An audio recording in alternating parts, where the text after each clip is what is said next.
MakerBot Replicator. This is the 3D printer that art class uses. The printer has to heat up because it's actually going to melt this filament. So we're going to go build an SD.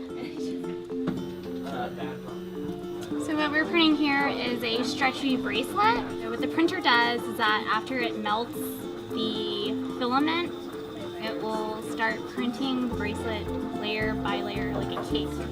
This actually should take about like 12 minutes, I believe. Other models can take hours, depending on how big and how much material is being used. So it says here that the print job is all finished and chops off pretty easily.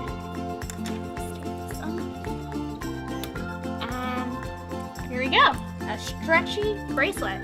This just shows that with the 3D printer, you can print versatile projects, not everything is like solid. It can be flexible and stretchy.